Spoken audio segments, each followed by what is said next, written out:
All right. Hello, everybody. Thank you for joining us for yet another CMA group chat.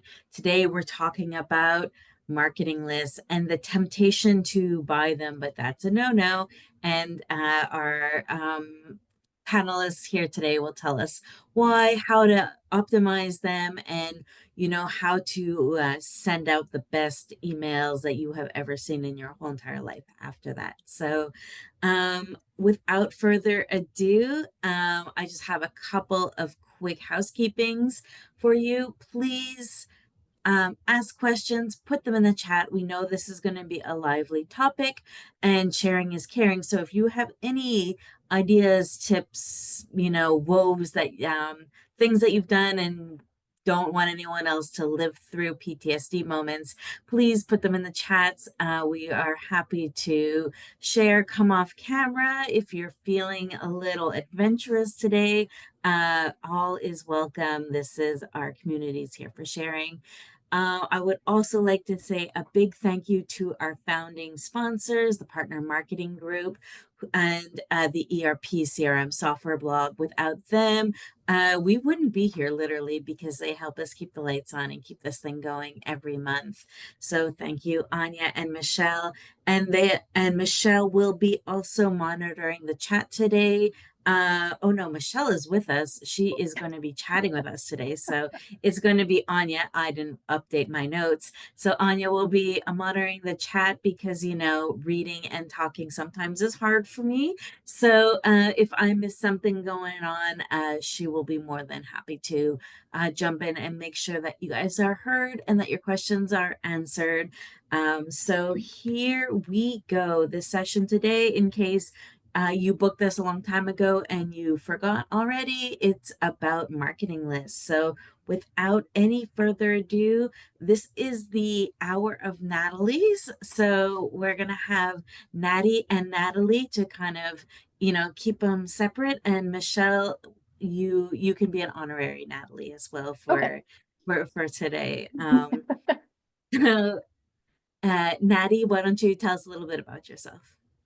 Yeah, so hey Tanya and team, thank you so much for having me here. Very excited.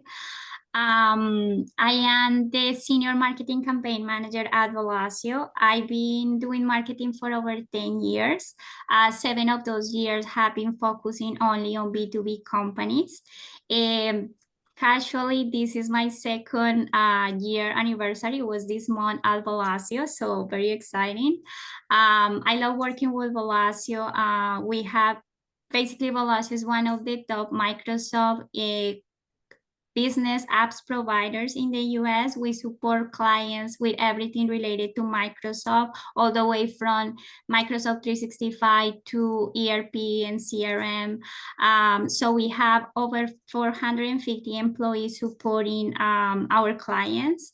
And we also have a program that supports smaller Microsoft partners to kind of have all of the resources they need to succeed, which is called Stratus Cloud Alliance.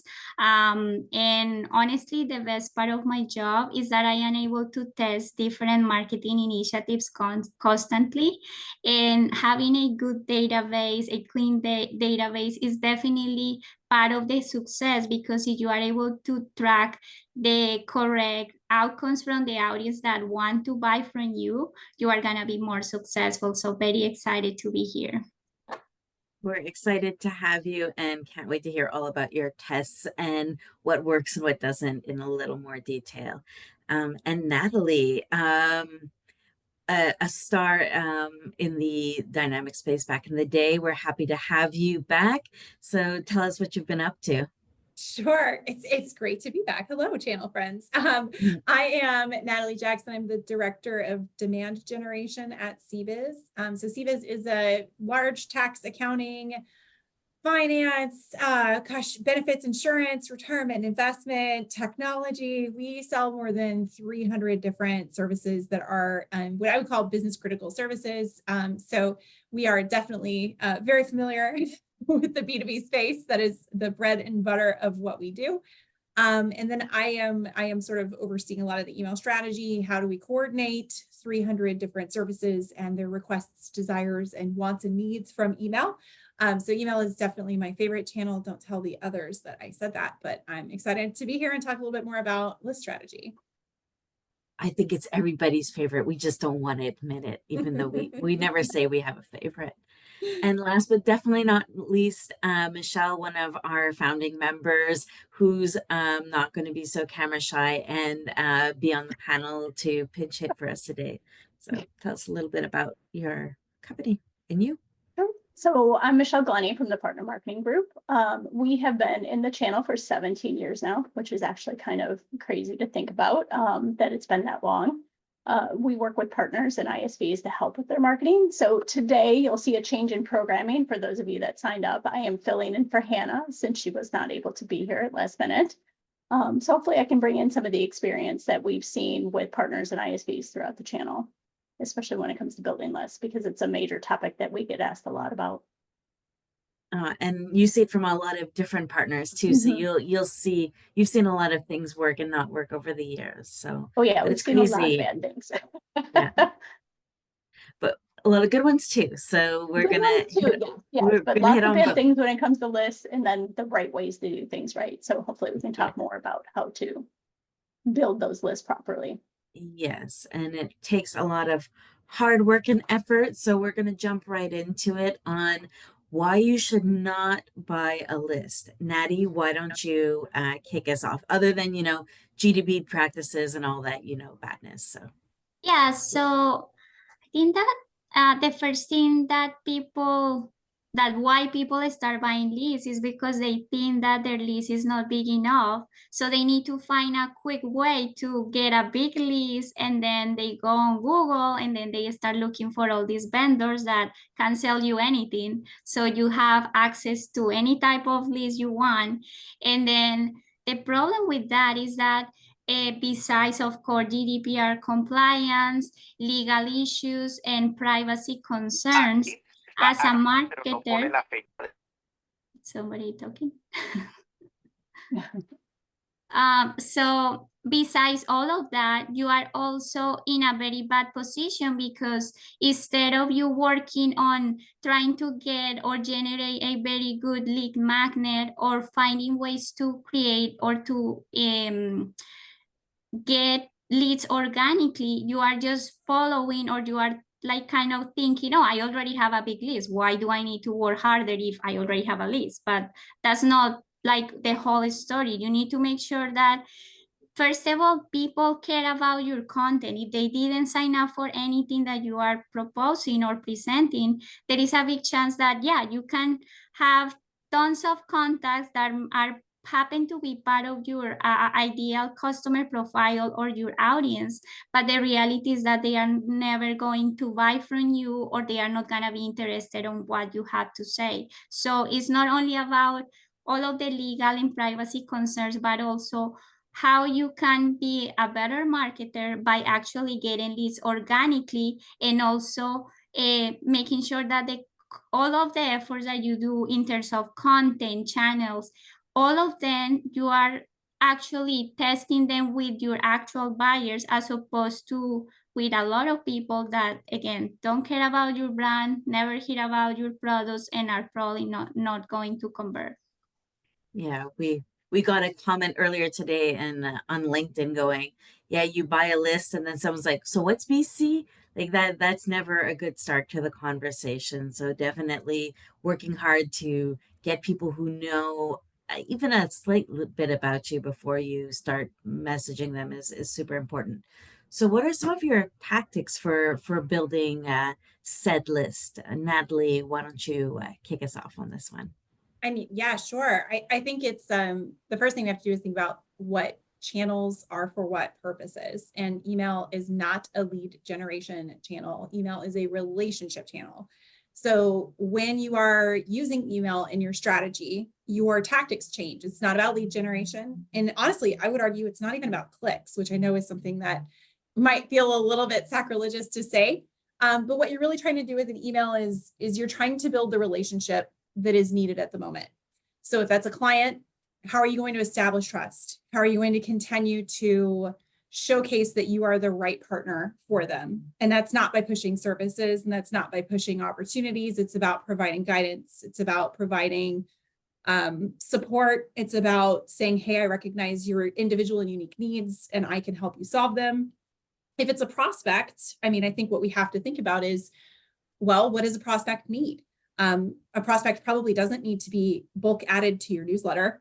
That's not what they want. I mean, I don't know about y'all, but I've never been like, you know what I want to do is I'm going to sign up for a product facing newsletter because I can't wait to hear all the things they want to push at me. And I really hope an SDR calls me on the back end and books a meeting. That sounds great.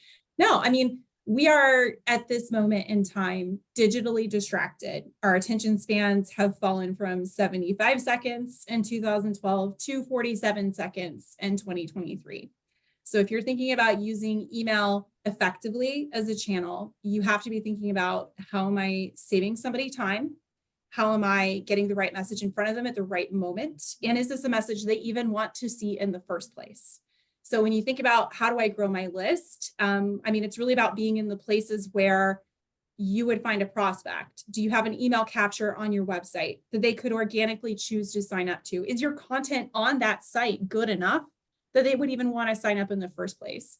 Is it clear what value what you're going to send them is going to bring to the table? Because if I'm asked to sign up for something like, hey, sign up for my products and services newsletter, I promise you I'm not going to sign up for that newsletter, right? If it's something that's more akin to sign up for the latest tax alerts, okay, well, that saves me the trouble of having to go research that information on my own.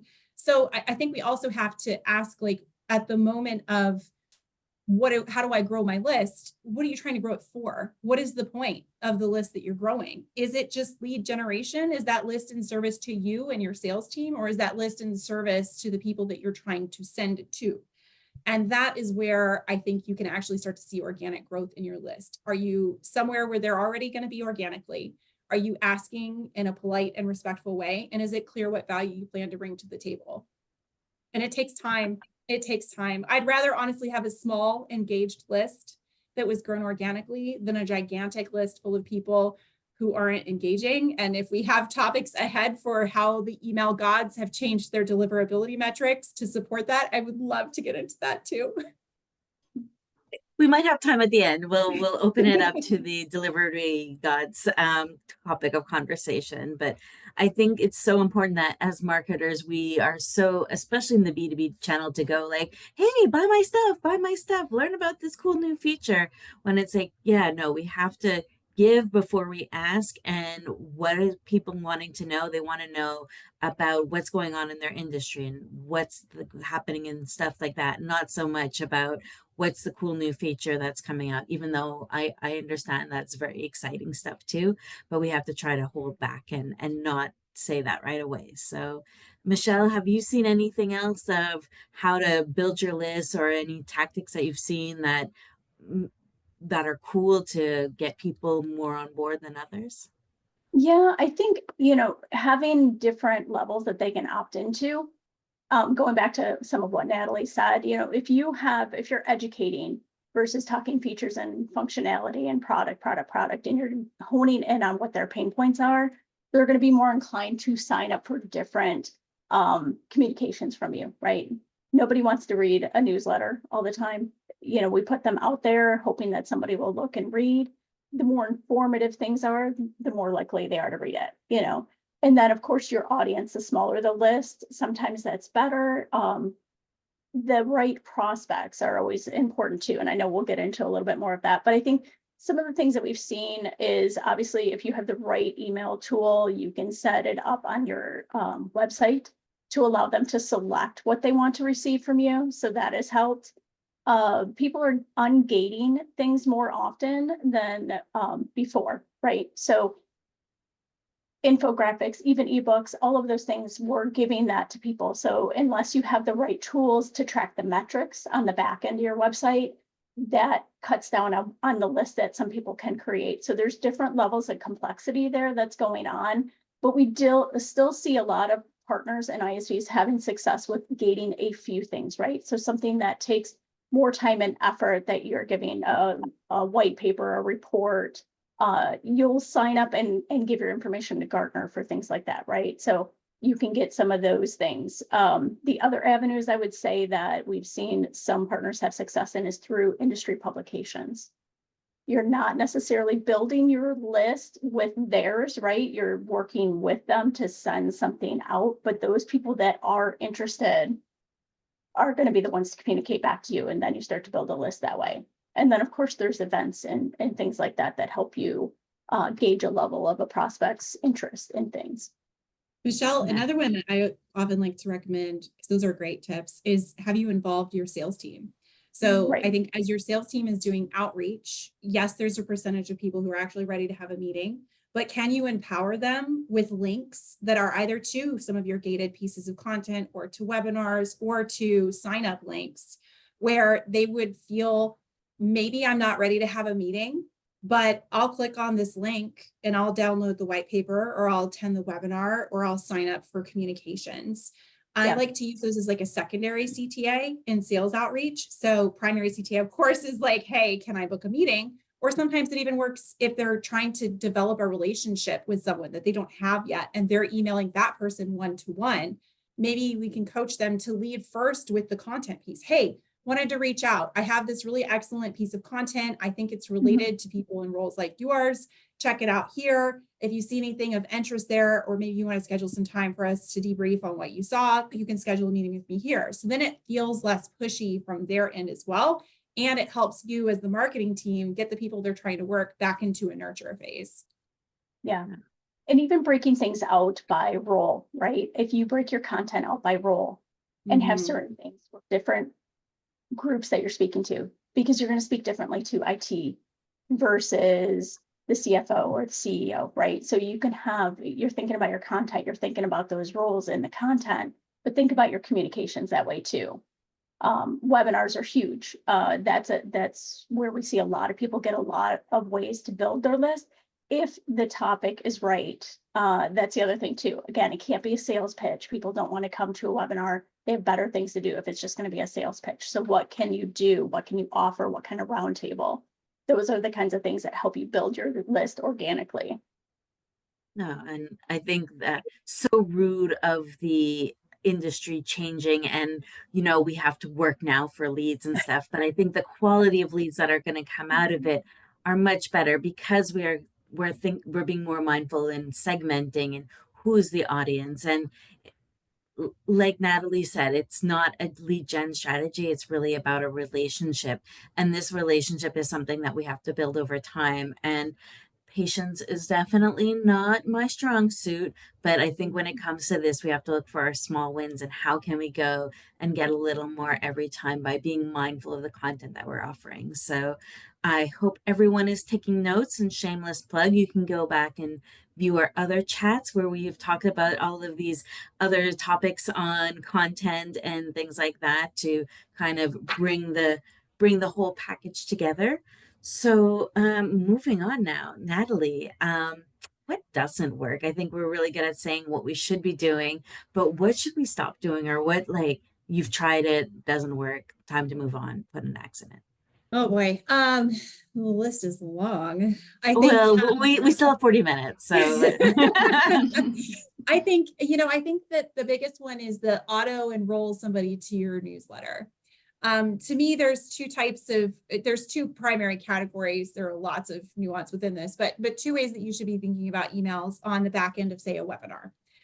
Let's say you run a webinar today like this one, and you want to do something with all of the registrants. Well, I'm very hesitant to auto enroll people to newsletters. Newsletters to me are something that are best subscribed to. You've seen the value, you've understood what the content can bring to you, and you have said, yes, hi, I would like to be on this list. And then you control your subscription preferences. You can be on it, you can not be on it, and that's fine.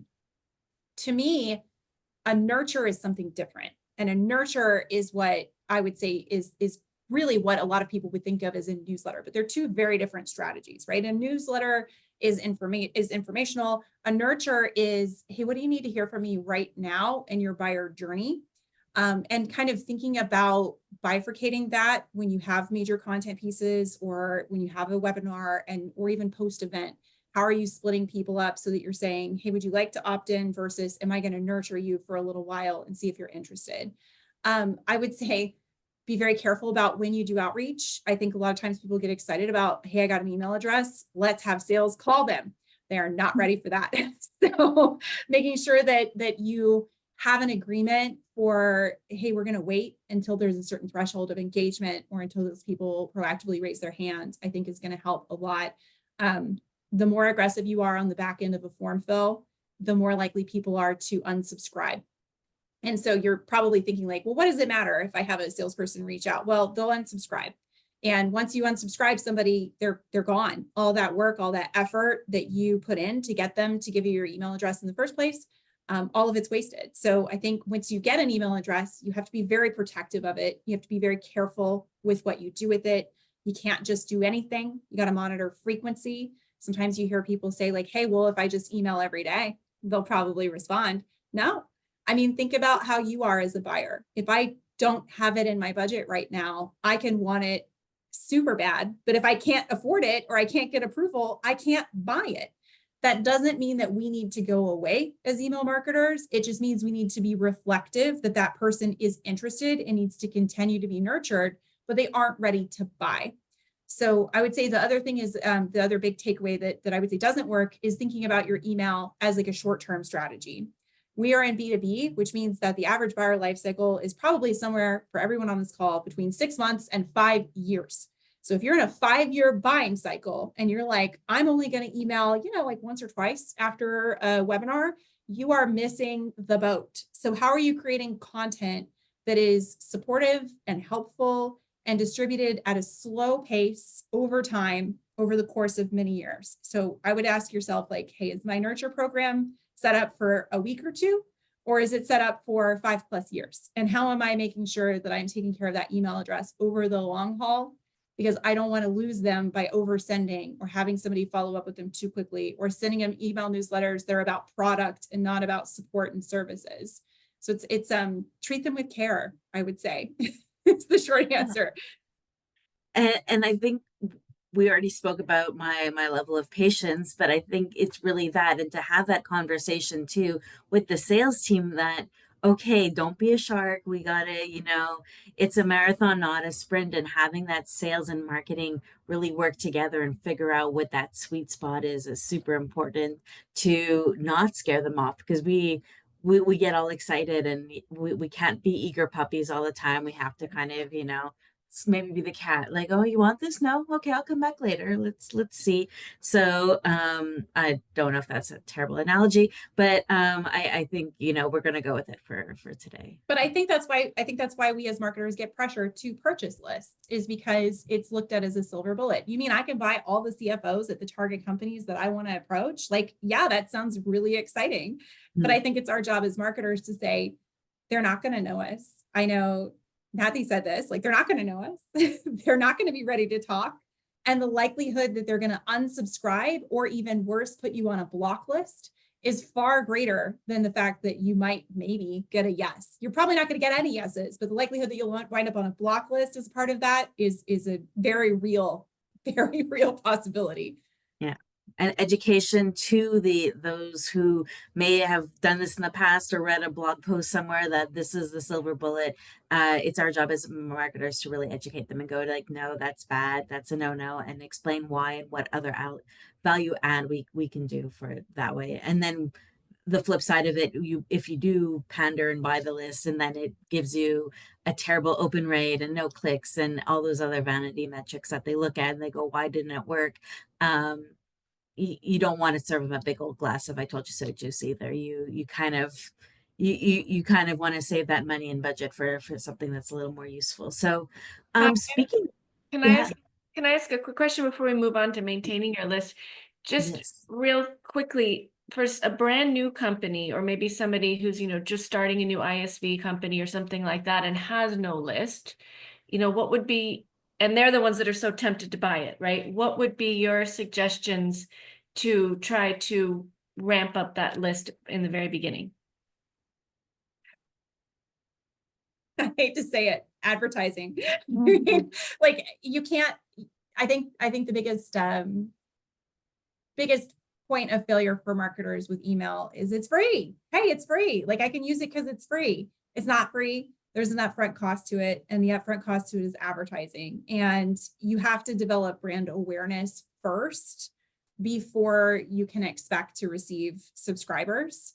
I mean, there's a lot of ways you can do that. You can go display ads, which there's a longer tail to that. It takes more time before you see the conversion. I'm not opposed to trying content syndication as long as you promise not to follow up directly with people when they download things, because those are extra cold and require a great deal of nurturing, but it can be an effective tactic if you're trying to grow a very specific type of list. I mean, I think there's an upfront cost. You got to pay a little bit somewhere for the brand awareness to get people to subscribe. You just do. Yeah.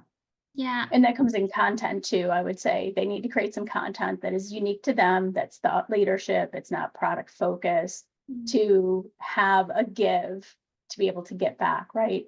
And then using tools like LinkedIn, whether you're doing paid advertising and things of that sort. But like you said, Natalie, if you jump on them too quick because they sign up for something, you're going to scare them away and you're going to lose your list. So it's a slow and steady to build your list.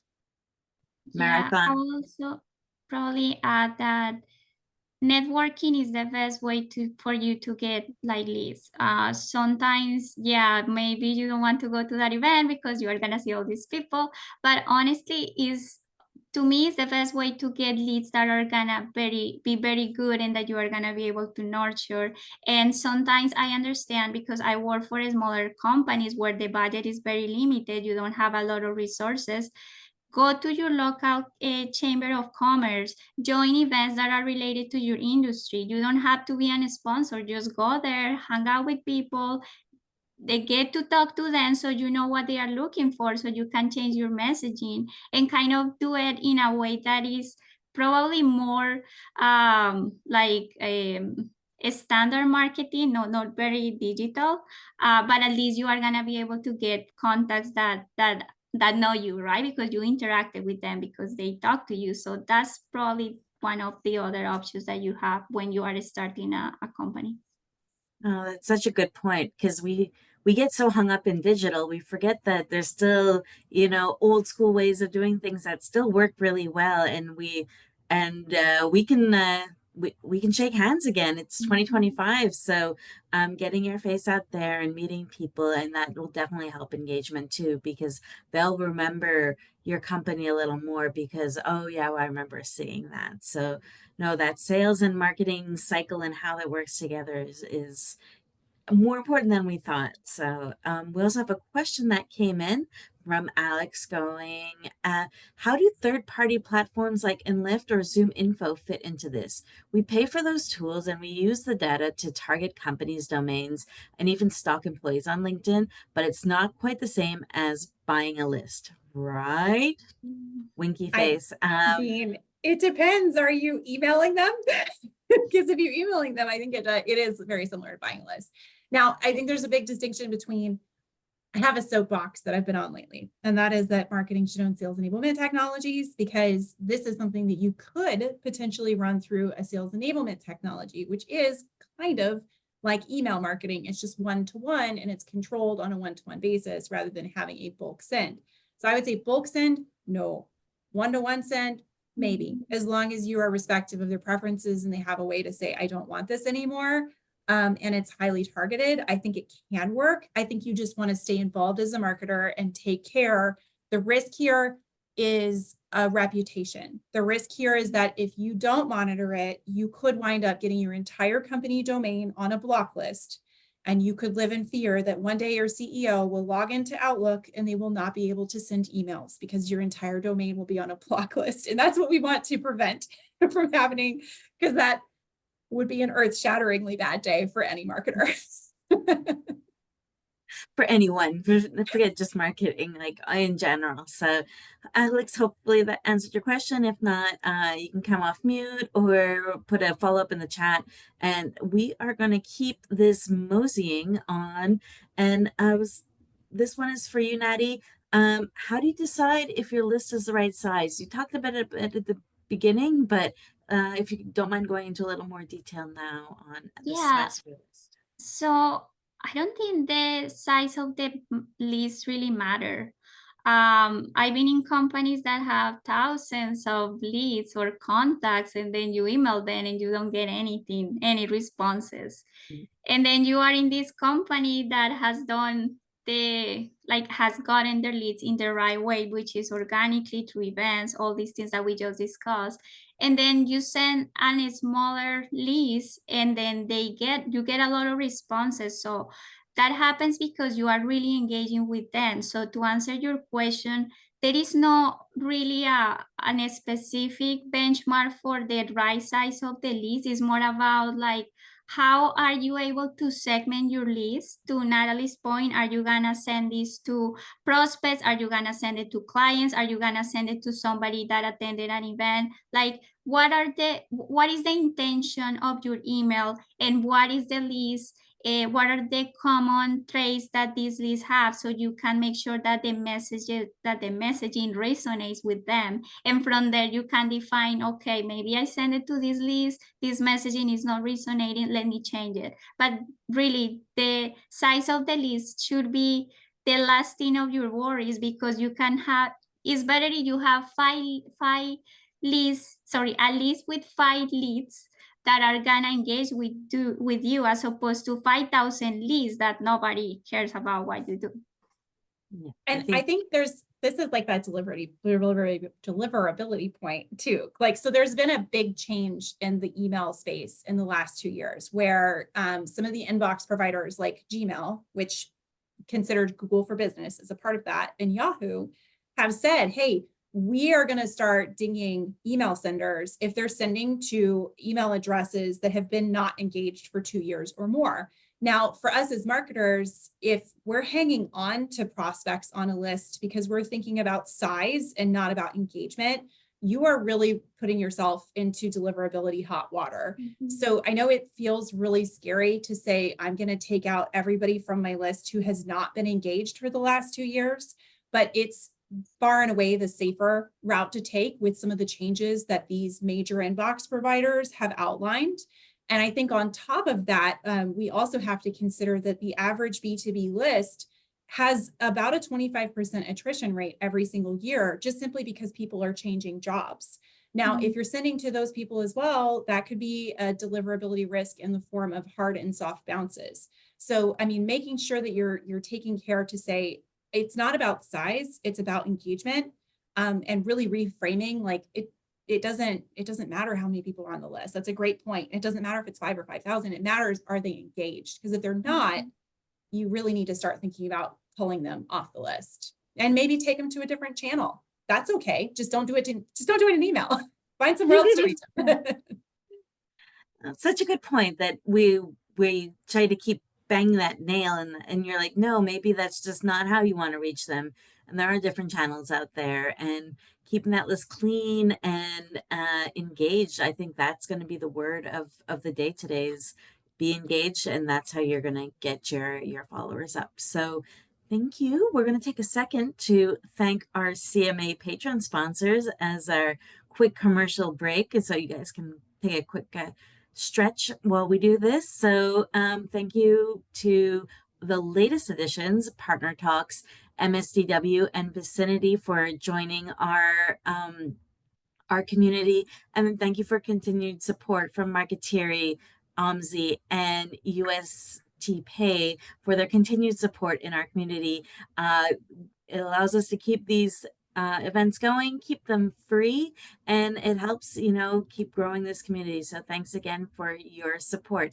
And if anyone else, here's my shameless plug, who wants to join and considering sponsoring, because it's like the cost of like 1 hour of training somewhere else. And imagine all the good content that you actually get from these things. So use that as your sales pitch when you go back to your people who sign your checks.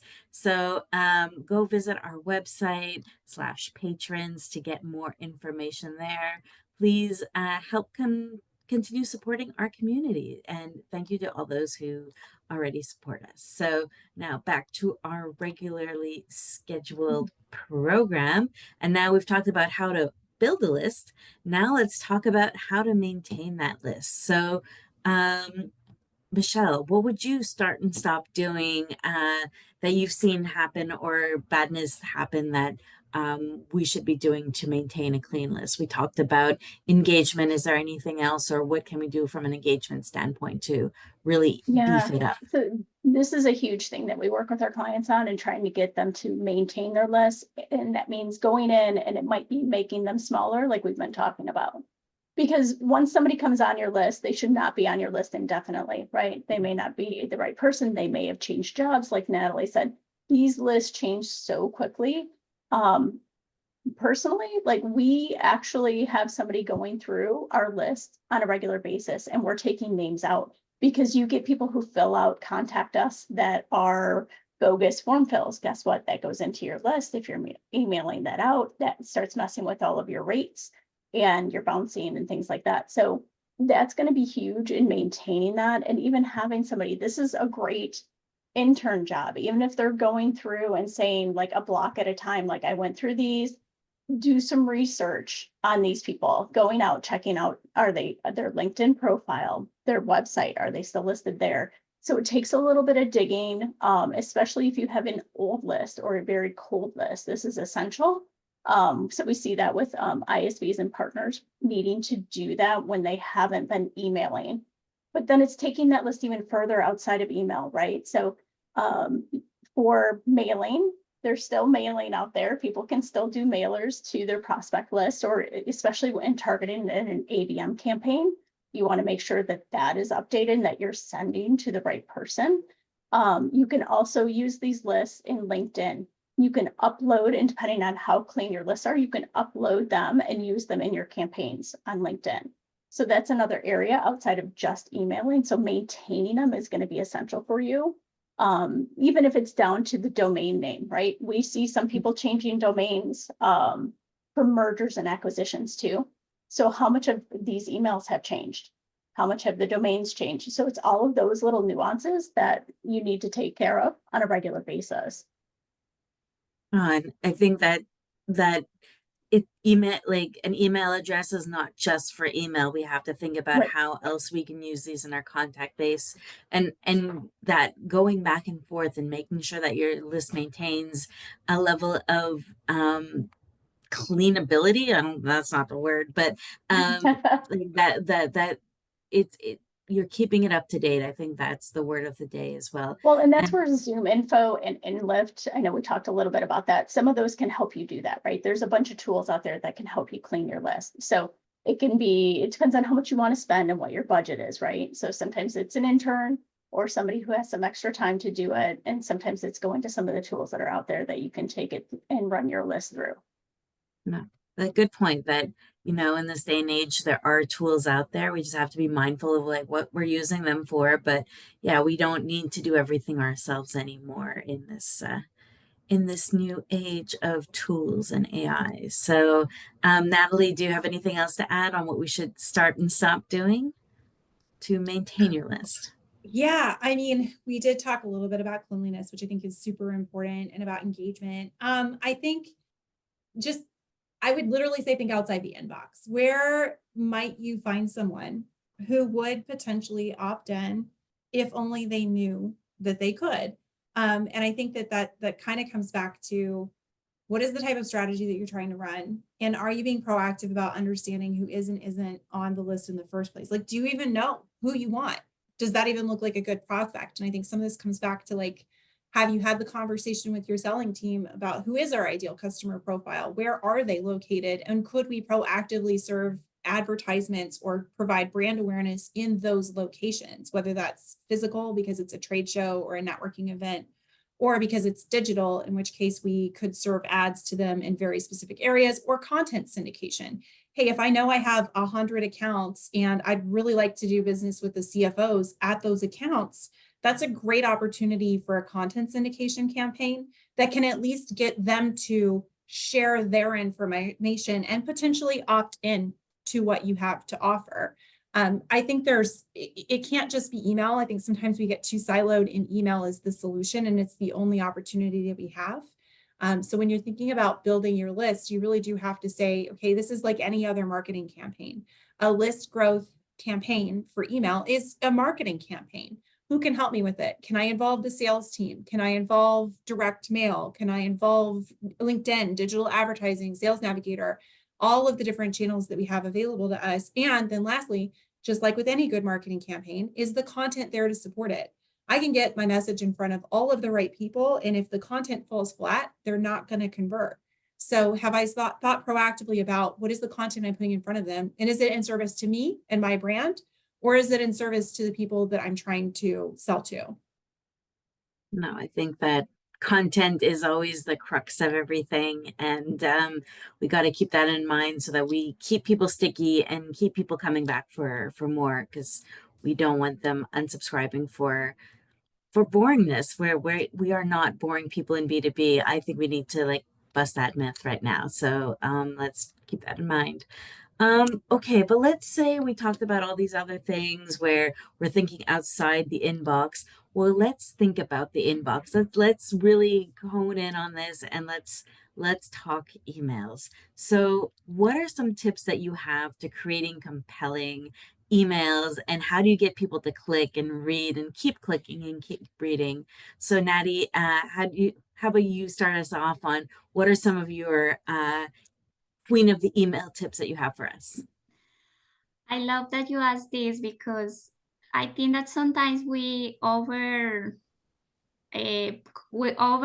at these details on how to write an email, and sometimes all of the efforts that we after. So it took us a long time to get the list. Now we have the list, and now we need to craft the right messaging so they can act, and kind of we can promote whatever we need to, right?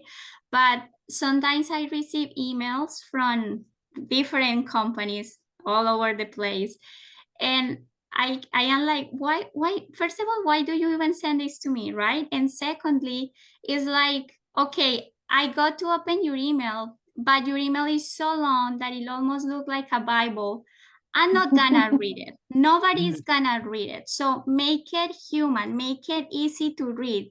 Make sure that you personalize your subject line, but not just, hey, first, last name, done. No, make it more like, oh, this is only for IT leaders. Are you doing this? Are you one of these? It's like kind of create that curiosity from the subject line to make sure that you are almost crafting your subject line as your as it is a magazine headline, because if they don't open your subject line, doesn't matter what you have on your email. So make sure that is related to the trend that is currently happening. Make sure that you are kind of like taking in account that there are things happening in the world, economy, political things. I'm not saying that you are gonna become political or anything like that, but just make sure that you are aware of what's happening, because we are humans. We connect with humans. Just because we are in the B2B industry, that doesn't mean that we are not targeting humans as well. So make your emails spicy from the beginning. The subject line, if you can get a statistic from a very relevant company like Gartner or eMarketer or any of these companies that maybe 75% of CIOs are doing this, are you one of them? Like, make it very catchy, very exciting, that make them to open that subject line. And then when it comes to the email, again, make it easy to read. If you open the email, you should be able to just kind of scan and, oh, okay, this is what they want me, like what is in there for them? Are you trying to promote an asset? Are you trying to invite them to an event? Like the first part of the email, the first line should tell you what exactly the email is about. And then make sure that you are also including something that is gonna be valuable for them, right? You don't want to ask, because the reality is that nobody's gonna give you anything unless you provide them with value. If you provide them with content that they are very aware of that is gonna help them to be better at their jobs, there is a big chance that they are gonna at least look at what is your next call to action, right? Also, when it comes to the call to action, make sure that is clear. Do you want them to call? Do you want them to register? Do you want them to download the asset? Whatever that is, make sure that is clear. Don't use words that are not necessary. Don't use AI. Make sure that is your voice, is a human, is a person writing that email. And also make sure that when you end your email, it sounds like a person wrote the email, right? Making sure that it's not just best regards, whatever, or best. No, make sure that you put some type of human word, right? Like talk soon, I'm here whenever you're ready. Again, if each of us speak differently, so that's something that you should also include in your email. I'm not saying that you want to write the emails the same way that you talk, but in a way you need to make sure that it's very easy to understand and that people don't have to think when they see your email. If they have to think, I promise you they are not gonna do anything because it's too hard. We are bombarded with a lot of messages, emails. It's just too much. So making sure that when they open your email, they feel like, oh, okay, I get this. It's nice to receive this email, right? No, I think that was the other point. We're humans and we want to be spoken to like humans. Yes, it's B2B, but it's still a human reading it on the other side. So putting yourself in their shoes and being like, would I read this or how would I interact with it? And the fact that if something is too hard, they won't do it. I think we secretly lie to ourselves all the time saying that, no, but this time it's going to be different. It's super well crafted. Nah, not going to happen. So, great points. Michelle, do you have anything to add there for great email tips? Yeah, I would say everything that's already been said, but the shorter the better. Think about how you can say what you need to say that's short, that gets to the point, that targets your audience. You have to remember you're taking them on a journey. And what journey do you want them to go on? And then what role does this really matter to them? So I think, again, it goes back to that list hygiene and segmenting your list. If you can segment it by roles, even better, industry, so it could be a bunch of small lists that you have, and then you're tailoring your content for those people. So that is hugely important. And then, of course, what are you offering them? Is it going to make them stop long enough? Because we've seen so many different stats out there. Everybody used to say, 7 to 10 touches, and now it's like anywhere from 20 to, I've heard, is 35 touches before you even get somebody to pay attention. And that's huge. And that's not just email, right? So we have to be to the point and be available when they're ready to learn more. And all roads lead to the software, but it doesn't have to be all about the software. I think that's super important that we have to remember is, we are human. We don't only want to read about it. And I hear you, Carol.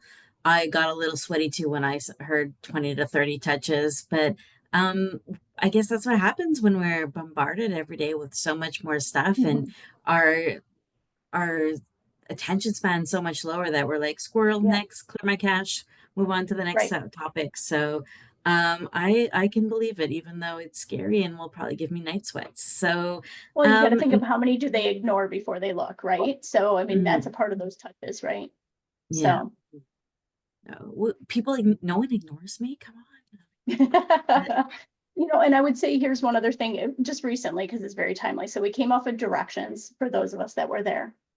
I got a ton of emails from everybody who exhibited at directions. So, but the ones that I laughed at are the ones that said, it was great to meet you, when I never even visited their booth. So they didn't even know that I hadn't visited their booth, but they're sending out a blanket email to the list that they received. Or if it's direction sending it out for them, I'm not sure which, but right, it came from the ISV. So those are the little things that can turn somebody off. Now, I'm not their target market either, but it's knowing who you're sending to and what are you sending to them. No, I think it's so important. It's so easy to make someone turn off and unsubscribe that we have to be extra careful these days of that we're mindful of what we're sending and what kind of messaging and what kind of information we want to share with them right from the jump. Natalie, I know you've been itching, so here you go. what are some of your tips for emails? I want you to take us home with this. Yeah, I mean, Michelle's actually kind of hitting home on a big one, which again might sound like heretical for somebody who's an email geek, but I would say the biggest trend I think I'm seeing is that we have to stop relying on email as the only channel. And again, because it's free and because marketers are always strapped with budget, we tend to over rely on email and use it too heavily. And it's a quick and easy way to get in front of the person that you want to get in front of, but that does not mean that you should do it. Just because you can does not mean that you should. And I think that we have to stop and say, where are the other channels that we can provide brand awareness or that we can provide education? It cannot just be email. I think that the other big one is that I'm not so sure that newsletters are the way to the future for B2B anymore. I think we're too digitally distracted, and I don't think that newsletters add a lot of value. I think they say a lot more about our companies than they say about the prospects that we're trying to reach. So I would encourage everybody to take a giant step back and say, what would we be able to do with newsletter if we were not married to a specific day of every week in which we send a newsletter? If it wasn't Tuesdays at 3:00, what would we be able to do? People are looking for, I have a silly acronym that I share sometimes, but it's helpful to help people remember. Are your emails rad? So are they relevant? Are they adding value? And are they designed in a way that's easy to navigate? And if you can hit all three of those, like usually you have a pretty solid email. But when I say relevant, I don't mean relevant to you because your sales leader said, I have to get this email out at 3:00 on Tuesdays because that's when we always send it. Relevant is, hey, something just happened at your business, and I actually happen to have some advice on how to approach that. So I'm going to send you this email because I think it's helpful for where you are right now. And hopefully it's something that we can connect about down the road. It's really about like not bucketing your entire list into a newsletter and saying, I'm sure that they'll find the thing in this long scroll of content that's most relevant to them. Yeah. They won't. They don't have time. And to Natty's point, they don't care. So how can you carve it up and say, it's not a newsletter? It's the same type of content, but even if we just stop calling it a newsletter and instead say, who needs to hear what from us and when do they need to hear it? That can help us segment outside of just saying the word segment, right? Like then we're having an email program that's more reflective of the buyer, that's more likely to be acted upon, and it's more engaging and reflective of what our audience needs from us at the minute. I think the final thing I would say is don't always be so focused on the click. I get plenty of emails that I love that I'm like, that was super valuable because you actually just saved me the time of not having to click. You put it all into a recap for me, and now I don't have to go read it somewhere else or dig through it. Like if you think about e-commerce emails, sometimes the scroll is a way for me to scroll and say, I don't see anything relevant to me today. Whereas I would have been annoyed had I have clicked through to your shop and found nothing relevant to me, right? So we can't always be thinking about the click. We have to be thinking about the relationship. Did I save you time or did I give you something of value? And if I can answer yes to either of those, usually that was a pretty good email. I think that is the perfect way to wrap this up, is we're going full circle from a list thinking that it's only for email to bringing it right back home going, no, we have to think outside the inbox. We have to look at other ways of doing it and what else we can do and adding value. And, you know, those vanity metrics, those are a thing of the past. It's like, okay, how can we engage? So thank you to all three of you. You are going to make me rethink the email that I was writing right before coming onto this call and rethink about what really makes sense and who am I targeting. So thanks again. And for all of you still listening to us, I hope you enjoyed it as well. And that you attend next month on May 20th, where we're going to talk about how to use analytics to show what's working now in marketing. So, you know, we have all different types of tactics out there and we're told to test. So come join the panelists where they will tell you what works, what doesn't, and how do they measure success within their companies using different analytics. And my manifestation of a book club has finally come true. Thank you, Anya. She is taking it on. The first book is going to be They Asked, You Answered. Go visit our website. The book is up there.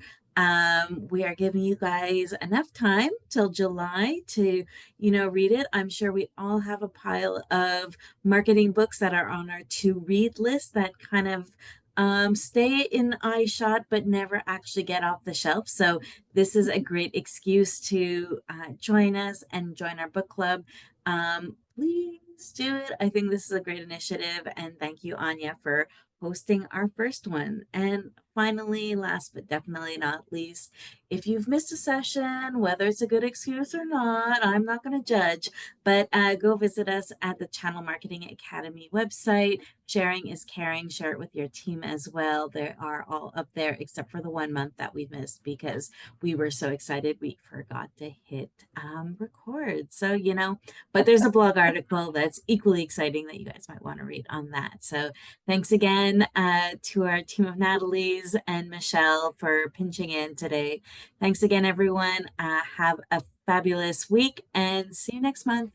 Okay, bye. Thank you, ladies. Thank you. Thank you.